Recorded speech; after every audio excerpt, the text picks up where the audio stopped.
Time marches on, and the age of a new king draws nearer. Actually, you might know something there. No more thorns around the prince. He's still not looking so good, though. So, welcome back to Metaphor ReFantazio. Last time, oh boy, a lot of big things happened. But now, we are preparing for our departure on the 23rd, which means we have 10 days of deadline. And here's the thing. There are basically 4 required trips out of town to complete all of the quests in this region. So yeah, deadline's actually only the 22nd. The final battle with Louise, in giant air quotes in Grand Trad approaches. Yeah, so here's the thing. This is not the final battle. I'm kinda gonna have to spoil that, but this should be kinda obvious given I'm nowhere near close to maxing every bond. So, yeah, we have to be careful of snow and inclement weather conditions around Altabury, but Edini can still clear that like always. Alright. But here's the thing, there are a few things that we can do in town. And yeah, Juna and Basilio are people that I want to spend some time with. However, firstly, I need to actually go back in here and grab the gold beetle that, kept taunting me for so long. There it is, gold beetle. But yeah, now you have a bit of a swirly above your head, and that's because... okay. Hey. This does not sound like us, at all. But we need to sort out this by finding his Gauntlet Runner and confronting him. It's been a pretty plain looking Gauntlet Runner for someone who dresses like him. But yeah, this is on the way to the village of Malva, which we'll be able to make a stopover at after finding him. But there's one more Gauntlet Runner to log on our map for a fight. And yeah, because the King's Magic's been revoked, everybody here is pretty much gunning for us. Or rather, we can kind of gun for everyone. Yeah, Rudolph at this point has pretty much just become Luis at home. But he's actually against Luis, personally. Honestly. Kind of reminds me about how sometimes a lot of, like, the minor SMT Chaos factions will usually have infighting amongst each other. Indeed. But yes, well, we'll be happy to beat down this guy for being a massive racist. So, he's there, and... Okay, no, I'll explain that after I, go to a certain other thing that I need to unlock. He'll give us a weapon that's extremely effective against monsters. Yeah, so this is not actually an official side quest. That's really the only reward, but I want to fight all of the candidates anyway. Also, you'll want to talk to the Curious Man here, because he actually has full faith in us as the prince, and because of that, he's going to give us a divine elixir. But another quest that we can pick up while we're in the square. Yeah, well, thankfully, me and Stroll are like some of the only 2 decent nobles in this entire world, and we happen to be in the same campaign, so as long as you vote for us, you should be fine. About that.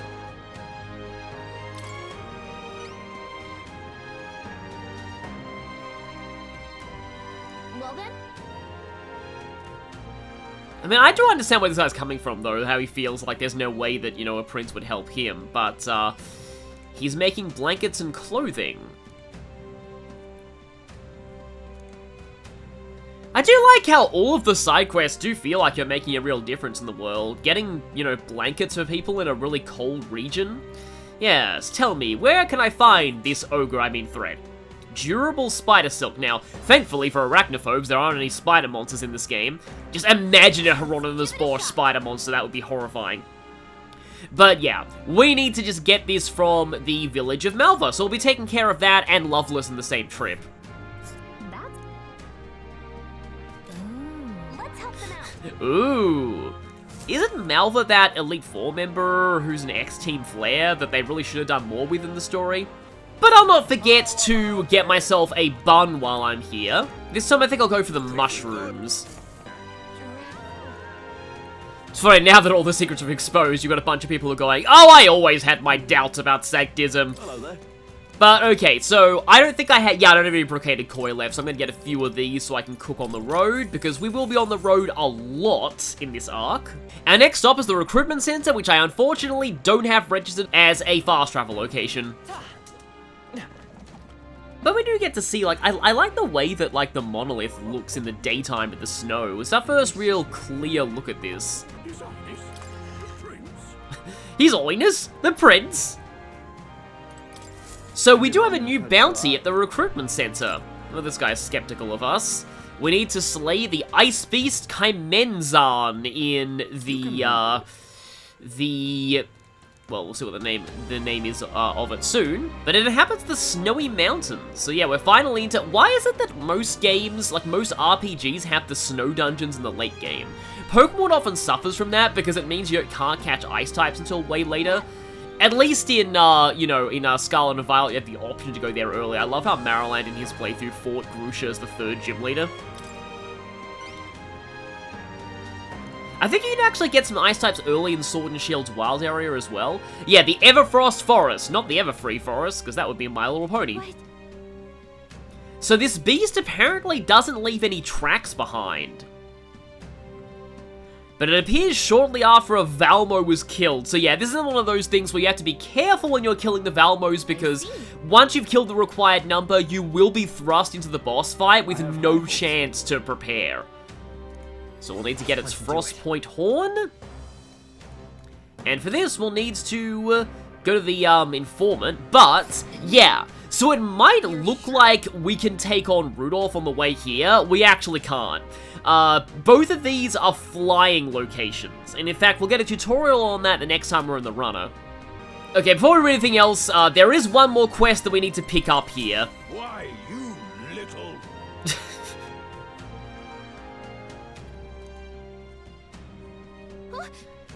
So, the thing is, that was what we concluded as well. And, us, a full group of trained JRPG protagonists, were not able to defeat him.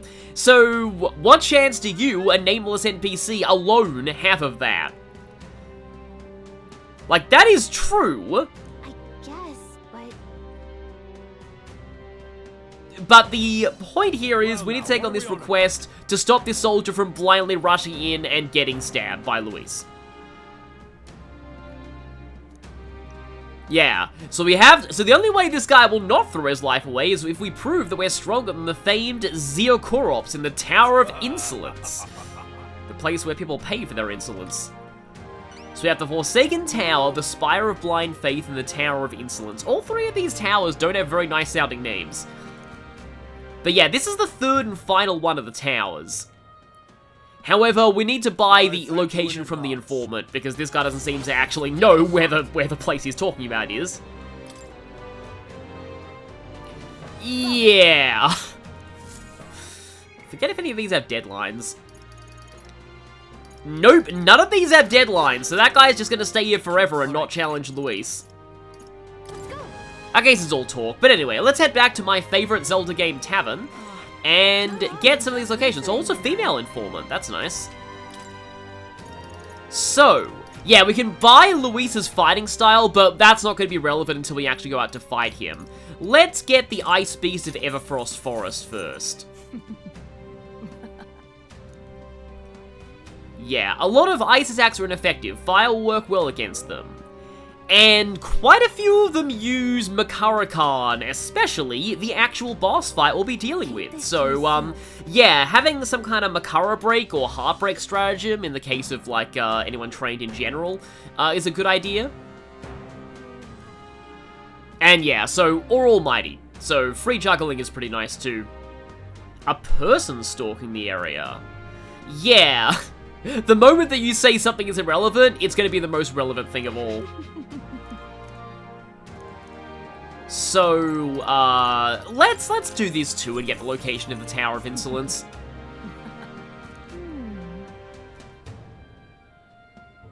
Yes, that seems like most dungeons in this world.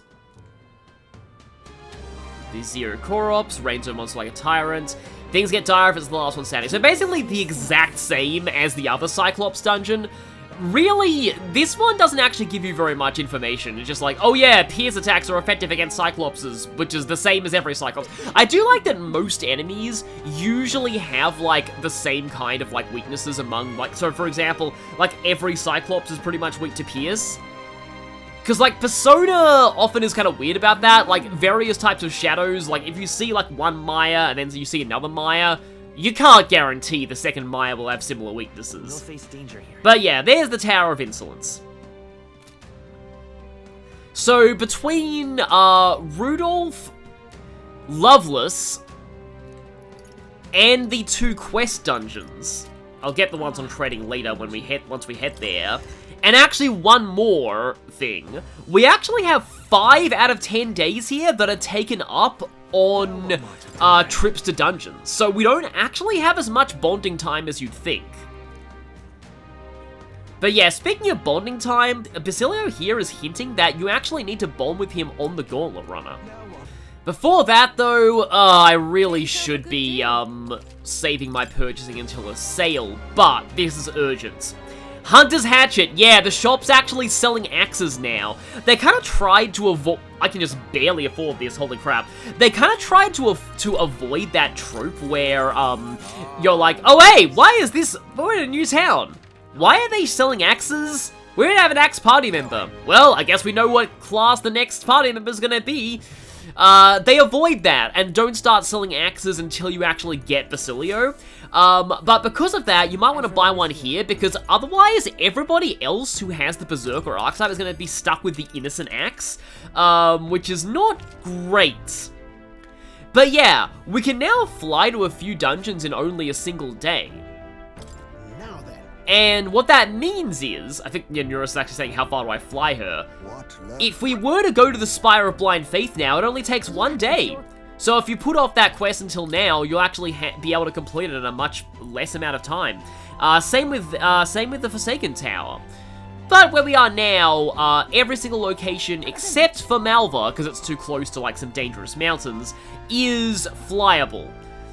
And unfortunately, though, it means that because this is flyable, we are gonna miss Rudolph if we go to this, but we're gonna do this anyway, because I want a dungeon that I can use as an excuse to give all of my thoughts on the Altabury arc, like what just happened. That's what I wanted to do, like, immediately, because I know that people want to hear those right after all the events that just happened. And then after that, we can focus on Loveless and Rudolph. You know, the ones I'll be able to I'll need to talk about in more detail. Wings of Freedom, so good. Love this song. So, I still don't think we can actually, make the main thing that I want to make. And that is these things. Yeah, I need Altabury wheat flour for that, and I also need... You can buy peach turnips in, Virga, I think. Also more Luma beads for that. The problem with these one-day flights is that you don't really get much chance to, well, you don't get a chance at all to get any bugs from the deck, because you'd have to be, you know, stopping for the night for that. Okay, I am about to get more Queen's Honey Jars, so I think I can actually afford to make 2 more of these. I'm gonna need a lot of these charge items for the final battle, so I might as well get started on that now. And now, I believe, now that Basilio's joined, we have a new book here. We have Literacy Workbook. I would have thought this would increase Eloquence, but it actually increases Imagination, which I already have maxed.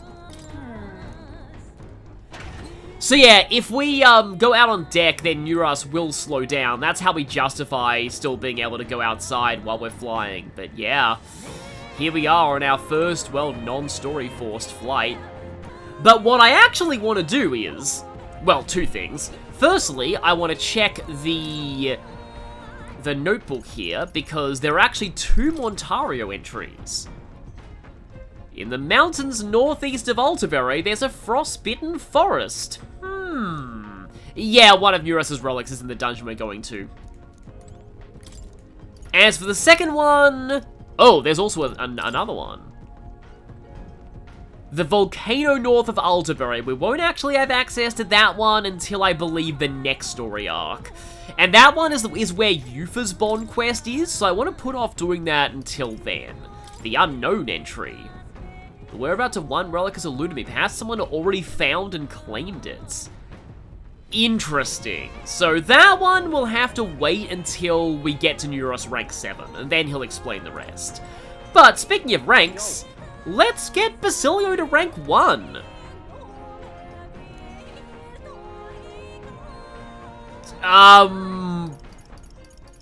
My bad.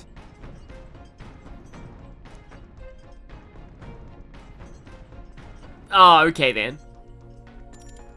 We can talk about it. You. Sorry if I got yous all worried. It's not really as big a deal as it sounds. It's about Del, is all. Felt like he died trusting me to sort some things out on my own. The whole Louis thing, sure, but where do I go from here, like? I mean, Del protected me when I was nothing, and I can't stay nothing, else I'll never pay that debt back, yeah? I've got to keep pushing forward. Thing is, I don't know where I'm going, or where I even want to take myself. So instead of going forward, I feel like I'm just running in circles. I'd say you're thinking too hard about this. Huh, you think? Ugh.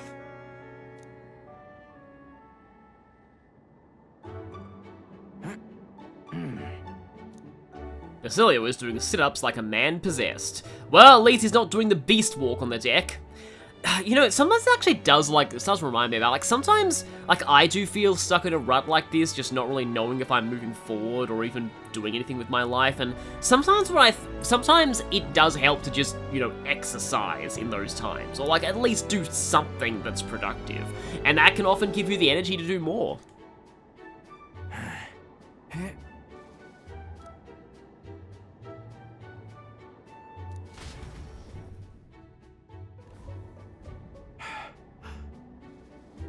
Though I do remember doing sit-ups in school sport back in the day, and it was pain. But, bollocks. What were we just talking about? Weren't we talking about your goals? Right, yeah, that's the one. But, well, suppose that can all wait, eh?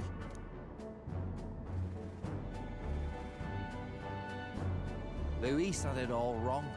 But all his posh talk sounded right to me, so we hung on to his dream, us two, and we made it ours too, for all the good that did. We just turned into the same kind of grown-ups we used to hate when we were kids. Used to call us whatever they liked, too weak, too young, or just the wrong bleeding tribe. Any excuse to look down on us. We can't let them make that our world's normal. So, for now, I'll just focus on getting stronger. And look into the future. That's how you'll change the future. Thanks. That's it then, eh? Gonna give it all I got for Del's sake and mine. Power Bob! The ardent champion, Basilio. Within him dwells the virtue of the Berserker. Nurture thy bond with him, and a new power yet slumbering within thee may awaken.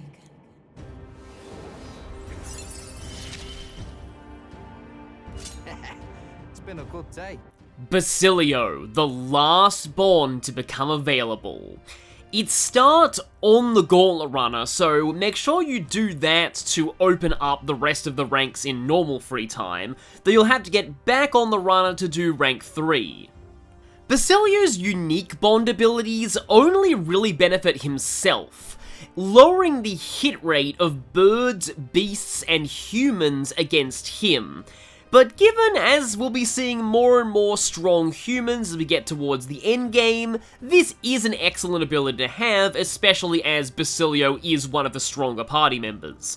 But his bond is also a high priority because it essentially opens up the charge skill for the rest of the party via unlocking Berserker. And the Berserker archetype itself is something that Stroll, or especially a physical build, will really want. Basilio's is a tough bond to max out, requiring 2 max stats and defeating a side quest boss. But with how strong he and the Berserker archetype are, it's very worth it. And that is the entire archetype tree filled out. Well, the entire standard archetype tree. Everyone has one more, but we'll get to those later.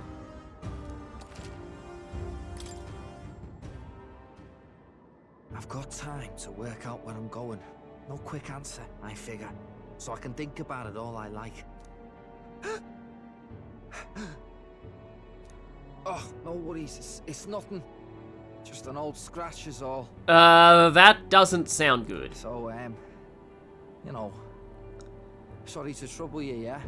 That is gonna be the focus of the rest of this bond. But now... Hey, did you see outside? we have a landmark on our way to the dungeon. The Solstice Crossing unfurls ahead. Powerful magic at play here blends autumn scenery with winter vistas all year round. Its stunning beauty soothes the hearts of travelers. But it is also said that if one remains too long, they succumb to the mountain's enchantment. Perhaps guided by magics powerful enough to alter the seasons, the Gauntlet Runner stops before the trees grow too dense. Yeah, there are a lot of locations like that in fantasy settings. Like, there's a lot of Fae-based locations are like, yeah, it's pretty, but don't stay here too long, otherwise your soul will be sucked out and you'll be stuck here forever.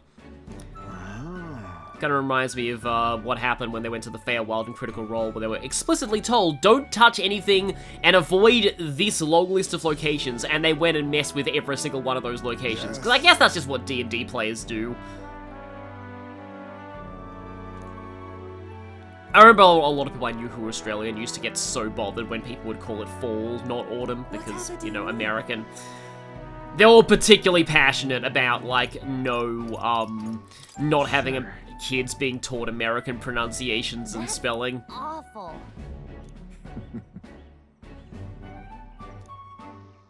The Faker King. Yeah, I wonder what kind of person that was. Were they a literal king, or were they just like the, you know, strongest faker in the world? Alright. Wisdom to deepen. Okay, we're still not maxed on that at least. I'm quite grateful. I like how this one is like Yufa's like focused here. Cause yeah, this is very much not like Yufa's Island. I feel like Yufa's Island probably operates on more of like a wet-dry season dichotomy, so there's probably not really much of an equivalent of autumn. Well, that's gonna look pretty.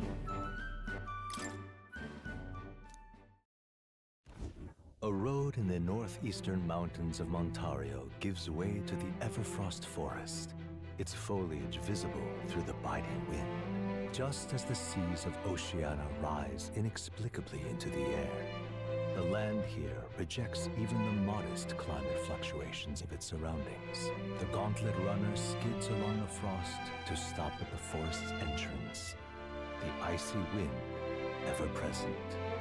Oh no, now all of us are gonna get speed dropped! I like to think that in Pokemon, I liked Icy Wind before it was cool. Like, before it became, like, meta for speed control in VGC, I loved Icy Wind. Like, I always liked being able to lower both the opponent's speeds at the same time. Not a good move in single battles, but in double battles it's amazing.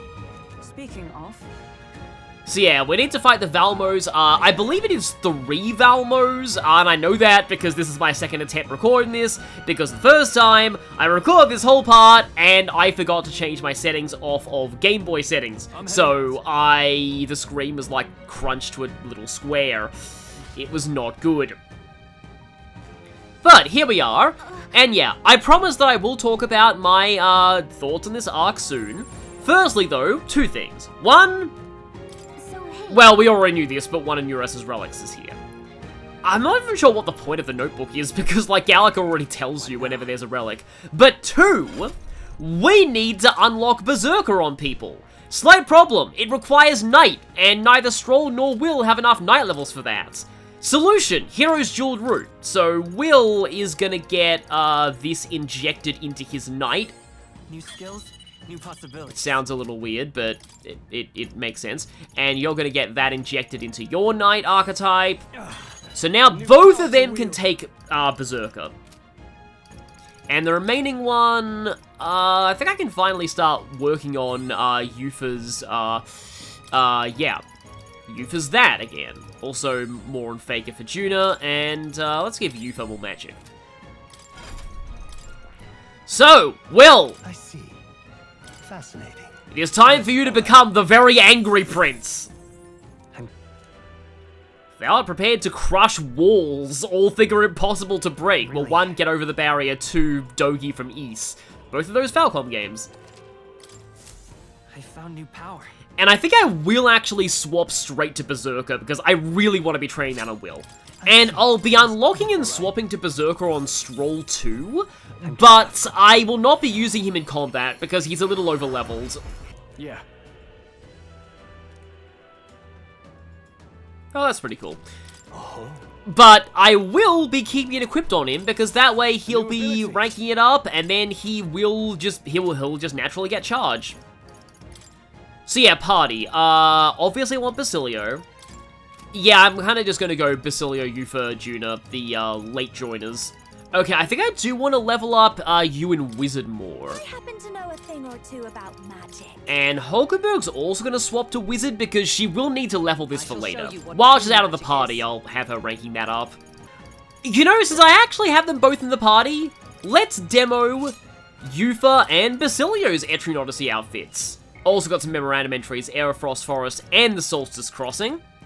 Forested path in the northeastern mountains of Montario, rarely travelled due to the perpetual snowfall obstructing the entrance and the area's infamously barren yield. Uniquely for its elevation, snow in this region never melts, no matter the season. While some suspect a local magic vect in play, the region's relatively low importance is stalled in the actual research. And I guess if there's, you know, barren crops here, there's not really much point in, like, researching it. But really, it's just because the ponies haven't come in here to do winter wrap-up yet. That's the reason. A picturesque spot northeast of Altabury, the vivid contrast of colour between the silver snow-capped mountains of distant Montario and the rich autumn foliage at the mountain's base is arresting enough to stop travellers in their tracks. This place, where 2 seasons seem to be thriving in tandem, has long been called the land of autumn and winter's crossing. Aha! I got here faster than I did in my first attempt recording this. So, I will be showing off the costumes, but after that I'll be going full on into my topic about what I think of the Altabury arc. There's really only one thing I think about the Altabury arc, honestly. I do think it could stand to be a bit longer. Oh, Basilio's shirtless in this one. Interesting. Okay then. I didn't realize that he had a thing on his back. I'm not sure if that's a tattoo or if that's an igniter experiment remnant. Also, meanwhile, oh, Yufa's looks really... Okay, Basilio, could you get out of the way and let me actually see Yufa's? Yeah, Yufa's looks kind of interesting. I do like the horn things do feel very... They're a little bit Keyleth to me, but they also remind me of that character Art from, Radiant Historia, a game that I kind of promised to do on this channel at one point. Well, So I don't really like Basilio's that much, but I guess I'll have to show it in at least one battle. So look how like this, a lot of frost monsters, but strong fire magic will be most useful here. Yeah, you actually have better knowledge than the informant. The Noctilucia buoying fire, ice, and electricity. However, they are weak to pierce. So for that, as long as I inherit, let's see. I guess I can inherit Wild Salvo onto you. Oh, Basilio, oh, he can't even inherit anything because he has no other archetypes. I should probably fix that. Because I definitely need to get him started on Brawler. Because he does need that eventually. That is the only other line he does need. Okay, that's cursed. I'll do it. I mean, it sort of fits him using Brawler, at least. And I do like how his entire, like, motivation to be a Brawler is like, I really want to punch Luis in the face. I see. Do want to get him Warrior as well, just because, you know, Peerless Stonecleaver. All right. Yeah, the sort of dark metal and black color scheme that Basilio has on all of his archetypes is really cool. Yeah, one of my favorite... Sorry that I skipped over his warrior thing there. One of my favorite archetype looks for Basilio, which I probably should show now, actually, is Faker, even though he's not great as a Faker. But I guess with, like, free juggling and the damage boost on that, because that is physical, so that could actually be not bad. But okay, anyway, finally, let us begin. Although, firstly, I do want to show... Okay, on the map, I want to move to that location where there are 2 marks, because one of those marks is not actually a Valmo, it is actually a, Neuras relic. Also, there's another guy here, and there's also a cat. Me ears are freezing, ain't they? No way. Okay then. And you just ran out of in the clothes you had on. Well, it's better than running out in no shirt like Basilio, at least. Till next time, eh? Still less cursed than shirtless Heisman. I actually prefer shirtless Heisman, to be honest. Okay, that is a weird thing to say, but okay. Valmo. Be careful, because this thing is not field killable, at least for me right now, so we want to get a good axe chop in.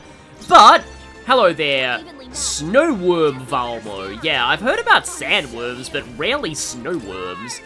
So let's go ahead and hit it with the Botra, and also hit it with the Gargoyle, which is way stronger.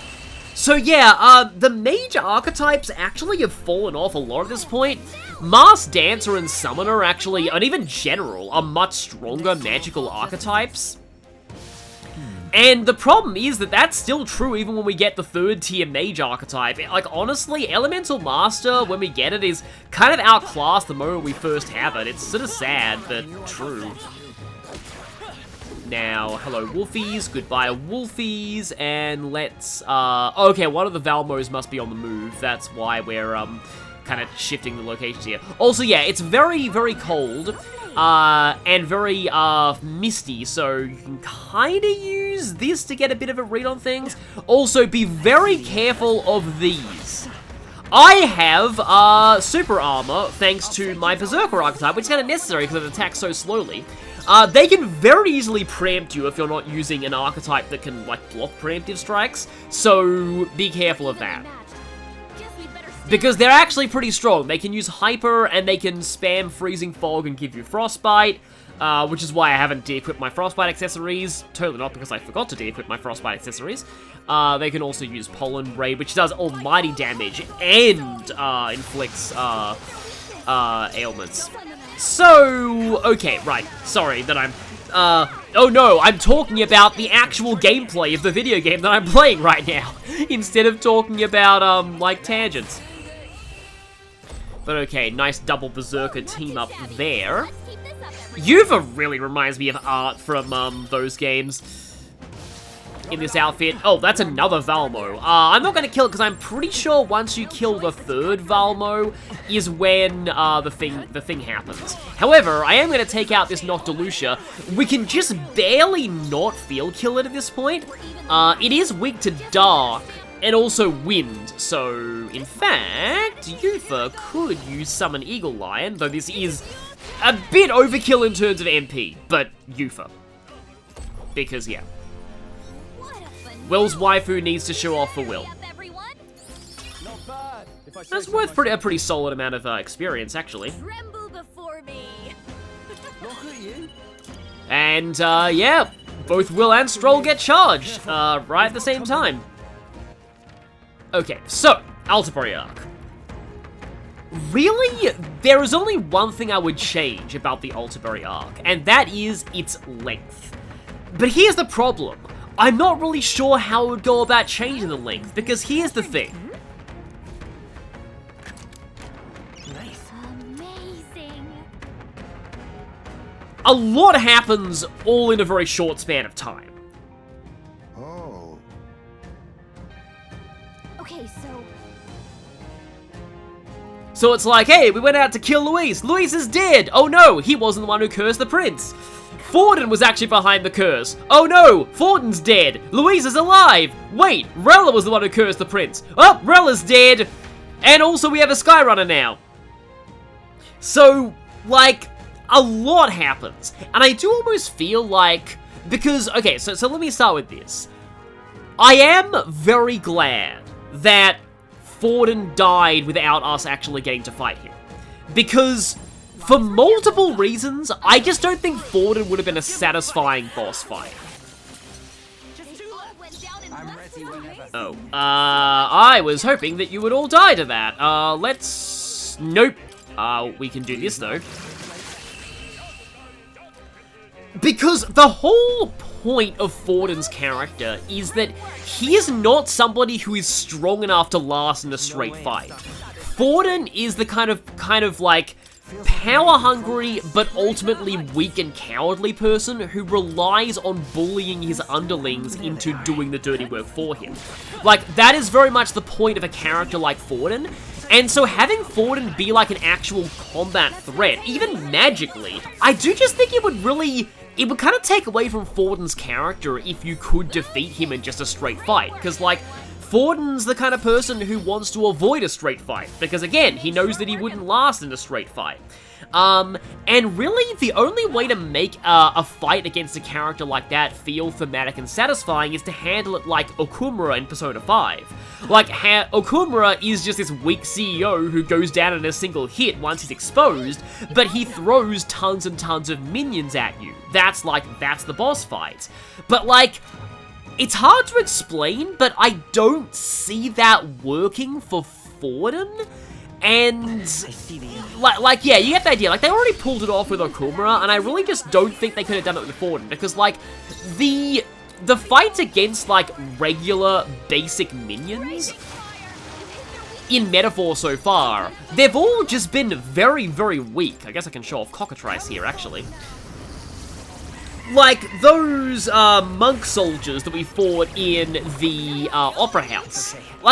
Like, do you seriously think they could have made an actually satisfying boss fight that's just, oh, you fight a couple of waves of them and then you just punch Forden in the face once and he goes down? I just don't think that would have made sense.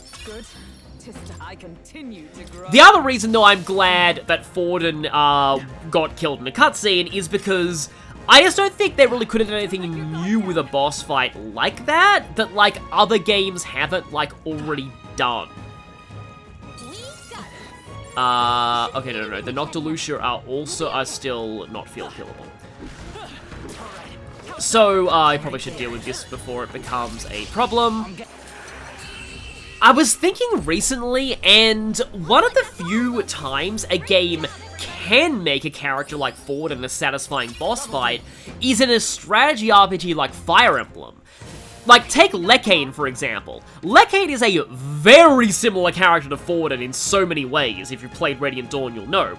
But the thing with Lekane is that the challenge of his map is not fighting him, it's getting to him. He can be accompanied by a whole bunch of waves of just normal minions, even though he himself is just a squishy bishop who'll probably go down in one round, because that's the way that games like Fire Emblem work. But this is a standard JRPG. Bosses typically need to be a lot tankier than that, and I don't think it makes sense for Forden to be especially strong or tanky. But I also just don't think they could have really done anything with a Forden boss fight they couldn't have, that hasn't already been done in bajillions of other JRPGs. Like, you know, like Forden's just your bog standard evil bishop character. Like, you fought so many of them if you played JRPGs. I really don't see how Forden could have been that different. Like, I like how different Forden is from a story standpoint. I really appreciate that. I'll go into that probably a little bit later, maybe, when I start talking about Luis a bit more. I did talk about that in my overall thoughts on Metaphor video, but, like, that has, you know, full-on late-game spoilers, so don't watch that one yet. But yeah, ultimately, I don't think it's unsatisfying that we never got to fight Forden. I kind of think that it makes sense. And also, Forden was just not charismatic enough to really carry this game as the true ultimate big bad. Like, he needed to die, but I feel like he needed to die without being directly fought, because that would have been satisfying. So, I do ultimately like the way that the game handled Forden. Like, I'm very glad Luis is ultimately the real main big bad of the game. In fact, part of the reason why I even was interested to play this game at all is that I looked at spoilers and saw that Luis was actually the big bad of this game from beginning to end, and I was like, oh, that's actually surprisingly subversive these days. So I'm like, okay, that's actually kind of cool. There is a light elementer there, but I'm not going to fight it yet because I want to wait until the dungeon is over and I can just spam, I can just use all my MP to spam, debt collection. So that should be Valor number 2. I don't think we'll be thrust into the boss fight just yet, because when we are, I think I want to make sure... In fact, I should Immediate vicinity is secure. We should Get ready. Oh, it is. That was only 2 of them, right? Or did I lose count? Oh, I might have lost count. Okay. Well, I do have Mind Break Hammers, so I am not totally screwed against Makara-Khan.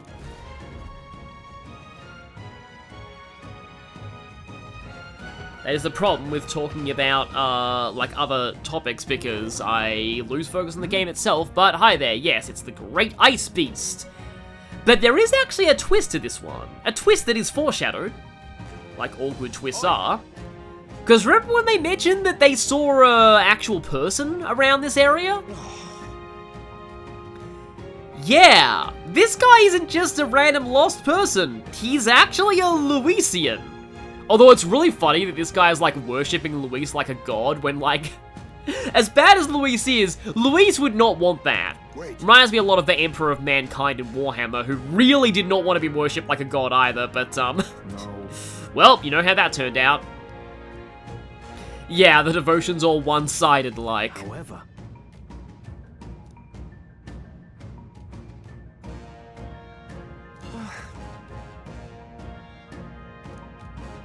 So yeah, he's kinda tamed this beast.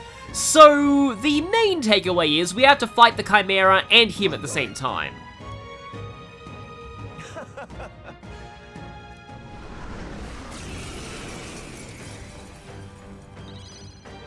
They're weak to fire. Let's heat this place And we know that it drains ice and is weak to fire, but it is also weak to wind. Which is pretty decent. However, be careful when using AoE fire attacks, because the Montarian Spear Soldier is, drains fire and ice. But he is weak to strike. I guess they expected you to be using Basilio here. However, if you have more fire and wind skills than you have strike skills, I would recommend totally ignoring him and just focusing on the Ice Beast. Because let's just say your problem will eventually sort itself out. So let's hit you with all the strength of a Raging Fire, and you're already down like half of your MP, but I believe this should hit a weakness on both of them and debuff. Although, I could also go for the Eagle Lion King. Don't use the Dragon God, because it'll hit a drain on that guy. This is actually, like, technically kind of cheaper, because it means that, like, even though I'm spending the MP on 2 people, I'm spending less on Yufa. And Juna herself has MP to spare. And that also drop, debuff, whatever, your attack to rock bottom. You know what? Will's gonna charge. And Basilio is also gonna charge. Get those up.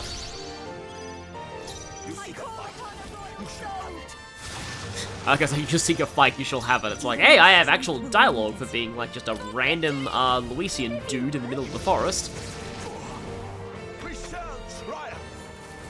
Okay, Breath of Battle, well, yeah, good luck with that. And there's the Makara-Khan, so I'm gonna need to drop that with somebody's turn.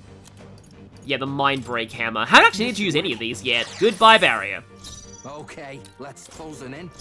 Okay, let's closing in. This guy's resistant to slash, but Pierce still works, so although I don't think I want to particularly use 2 turns here. I think I just want to go for the I can go for Slam Shatter because the Chimera is not immune to that, so I can deal damage to both of them at once. Any decent? Yeah, that's probably worse than Infernal Vortex, honestly. Oh, it's got defense up to +3 too.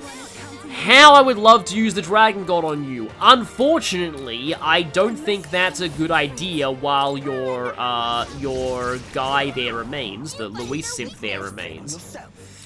Will is charged, though. Time for some close So, Will could go in and go... I don't actually have Slam Shatter, unfortunately. strike. I don't like the fact that I have two people in the front row, though. They are both triple attack debuffed. Maybe you can use the... I need to buy more Dekaj and Dekunda items. Yeah, let's get rid of that with the Amnesty Talisman there. Megadola. Okay, that's not too bad. So yeah, that's why when the Chimera gets low on health, that guy will just, you know, yeet himself and fully heal the Chimera. So still not great that we have to deal with the Chimera's health again, but now I can actually safely use the Dragon God. So yeah, I think Dragon God's a little bit stronger than I guess we'll find out now. That's kind of similar damage. Similar damage, and okay then, let's actually, I'm gonna can fully buff its defense though. So he'll actually just go back to charging. Double charge. This fight is not entirely trivial, so I'm okay kind of not really talking about my Altabury arc. I wouldn't even say tangent, because it is pretty relevant to what's going on now. Oh, that can inflict rage, so, don't want that on your mages, obviously. But okay. Attack debuff is almost gone, but I don't really care. I suppose... Oh, actually, no. Wild Boar will put that back up. So let's get that big smack in. I'm just going to use a... wait. No, I think I want to save for... Yeah, so you're going to use a Corrosive Acid. And you can hit it with the Infernal Vortex.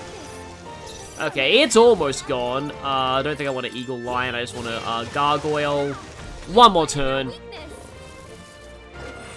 Okay, that is a weakness on Yufa, but, like, I don't super care about that.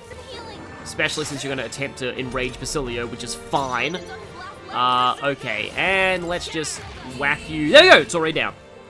So yeah, that's that fight over. It's kind of an interesting one. I like how they threw in that twist of having the soldier. And nice level ups and rank ups all round. Let's go another point of strength. It feels good as usual. I am most certainly stronger than I was. Awesome. Right. Okay, yeah, now you guys get Slam Shatter. Oh, but Basilio gets this. Yeah, basically the better a weapon you have, the better of an effect you'll get out of this. So, right now, we don't really have very many, like, purple or gold rank axes, but we'll get more access to those soon. Like, I am very glad the game just doesn't pull the whole equipment spoiler thing by, you know... Because, like, we always saw Basilio with his axe on his back, so... If the shop started selling axes, we know that Basilio was about to join. Hey. But yeah, who better to get through to a Luis supporter than an ex-Luis supporter like Basilio? Yeah, it's lines like this that remind me of, like, It's definitely, I was about to say not to get too political, but like this is an extremely political game. One of my favorite like breakdowns of politics that I've seen was a British one that broke it down to like 7 different categories. And the one that I thought felt very Luis was dissenting disruptors. Yeah. Essentially, like, there's kind of almost these days kind of 2 factions on opposite sides of politics that want to burn the whole system down, and that's the right-wing version of that.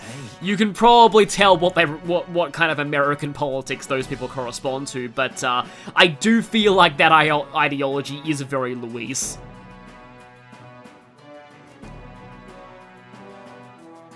See this?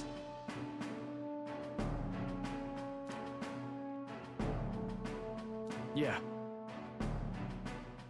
Well, we did actually use a lot of synthesis attacks, so we kind of proved to him that strength can come from means like the power of friendship rather than just raw power. Hang on a second. I will say, usually to these kind of people, you don't want to say, oh, don't worry, I will change the world in a better way. Just wait for it, because they often really don't take that well. I'd love your help if you can. It's kind of interesting that this guy didn't die, though. That he leaves and he's actually gonna rethink things. He's literally going, I need to go back home and rethink my life. No, it's not! Goodness. Because I have, yeah, I'm sorry, but I'm gonna be faffing about a bit more because I still have things I need to talk about. Because I've talked about Ford, and now let's talk about what I think about Rella.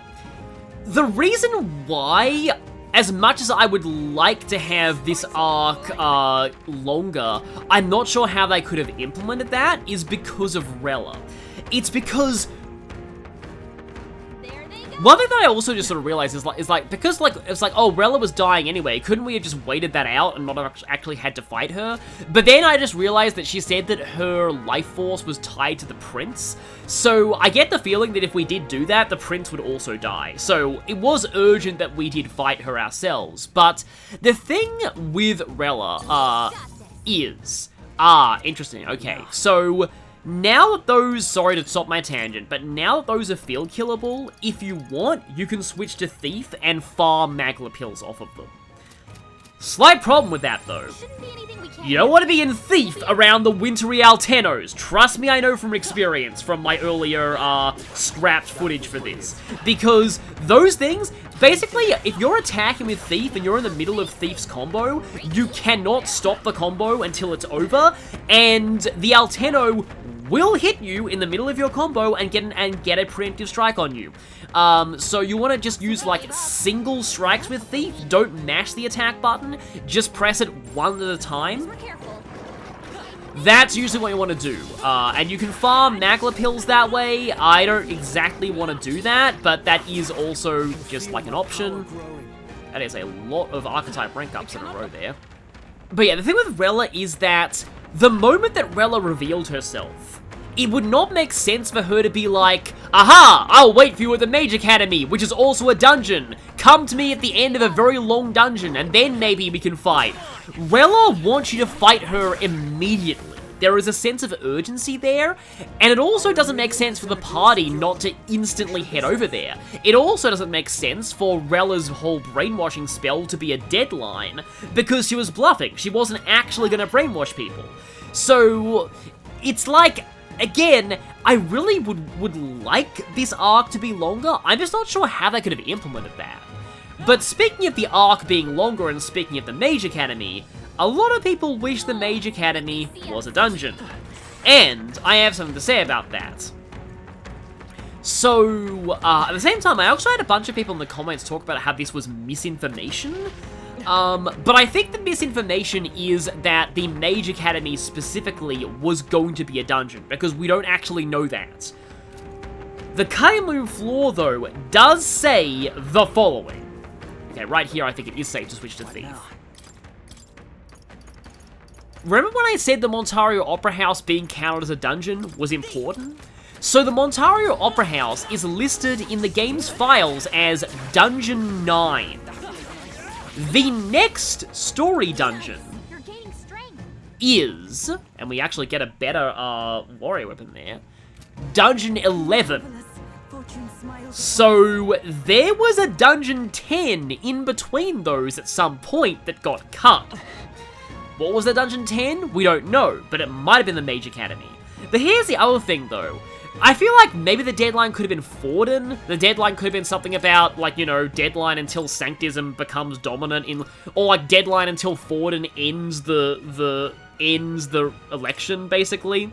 And it could have been, okay, go there, go to the Mage Academy to confront Forden, but actually, nope, he's not the boss of the Mage Academy, he dies on the, like, during that, and then Rella is the actual boss of the Mage Academy. That might have worked better for Rella, but I don't think it would have made sense, because, like, so Forden really could not have been killed by anyone besides Luis. Like, basically, like, Luis wanted to kill Forden this whole time, I have mentioned that. But I also feel like Luis needed to make a public spectacle of Forden's death. He had to do it in front of an audience. So, us going to the abandoned Mage Academy with nobody there, Luis was not going to jump in and kill Forden when there was no one around. He needs the general public to know that he killed Forden. He needs them to see him kill Forden in a show of his own strength. It just would not make sense for Luis otherwise. So, I don't really get how that would have worked either. Alright, if I'm hunting Elementers, I have to use Sniper. There is no way I'm preempting them with Berserker. So while I'm doing my Elementor hunt for the end of the dungeon, let's talk about one final thing. The possibility of scrapped party members. So there is data in the game for a few other party members. The thing is, though, there really isn't much beyond just the portraits, and sometimes not even that. Sometimes the game will crash when you try and view their stats. These are Fidelio, the Prince, somebody who, let's just say we've met, but who we haven't met in this particular form, at least not officially. And the ones that fascinate a lot of people are Rella and Luis. So this has led a lot of people to think, oh, maybe... Oh, by the way, yeah, I have Smashing Salvo now, which debuffs defense. I didn't really get that because... I didn't, like, show that off because when I leveled up, Sniper at rank 20, it's, that was in a field battle rather than squad battle, so it didn't really draw my attention to it. But yeah, I have that now. I should probably inherit that because it's a defense debuff on an attack, which is nice to have. But yeah, anyway. So, Rella and Luis having data as party members. Here is my theory as to that. Right there. Come on. Ah. I'll take it out.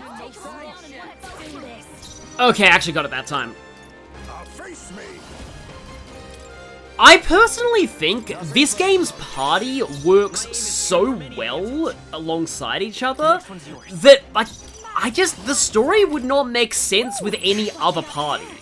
I just don't think it would make sense for Luis or Rella to be anything besides just guests. Like, I feel like if Luis was a party member, it would be similar to that time in Final Fantasy X where Seymour joins you. Or that time in Final Fantasy VII where you have Sephiroth on your side. It's a moment where the villain is a playable, is a party member, but they're there just to scare you with their amazingly high stats, and make you think, oh wow, this person's really, really strong, right? And then you fight them, and they have all the same skills they had when they were an ally, and, like, you get the idea. Like, I feel like maybe during the Virga arc, there could have been a time when Luis was a temporary guest character. I just can't even conceive of a moment where Luis would ever be a permanent party member. Same with Rella. I think Rella easily could have been a guest as well. Some people point to Luis and Rella having playable character data as, like, evidence that, 10,000 mag, nice. As evidence that, like, there might have been a lore and chaos split planned at some point in development, but I still think, like, Metaphor, just like its party, Metaphor's story as it is so solid, I really can't see it happening any other way. So I don't think there's really any room for there to have been a root split at all. And like, one day we might get some more concrete developer info on what was planned for the story, and that might change things, but for now, as of recording this, we don't know. So really, that's my theory. I'm not really sure about Fidelio's party member unused data. The Prince, I really think, is just there for completeness. Oh, right, also Neuras. Neuras has unused party member data. Again, he could also just be there for completeness. Because there's nothing substantial to this unused data. It's really just portraits and a bunch of completely useless, like, IDs and stuff. Because the other thing that I believe, and let me just quickly check the numbers to make sure I got this right. So, Yufa is PC 6, Basilio is PC 8, and Grius is PC 10. So, there's a PC 7 and PC 9 that are unused character slots. But given that Grius is all the way at the end, these aren't listed in order, so that doesn't imply PC 7 and 9 would have joined after Yufa. But yeah, that's my overall theory. I think if they were planned as party members, they would only have been guests. But those are my overall thoughts on the entire Altabury arc. And, alright, we have to go back to town, yeah. So, still got a little bit more time that I can say, so I guess one more thing. So, I didn't talk about this at the time, because one, it would have been spoilers, and two, it would have killed the mood. But knowing what happens later in the story, when I saw Basilio talking about opening a diner with Fidelio, I could not help but think of ProZD's Pizza Brothers skit. But yeah, on that note, we're back here. So, yeah, there's probably, more thoughts that I can talk about. If you have any other, opinions on the Altabury arc, please say so in the comments. I'd like to discuss and further elaborate myself there. Because next time, we're going after some candidates. Not sure whether I'll go for Rudolph or Loveless first. Kinda doesn't really matter. Loveless's one is a little bit more involved, though, as you'll be seeing. But either way, I'll be taking them on next time. So, see you all there.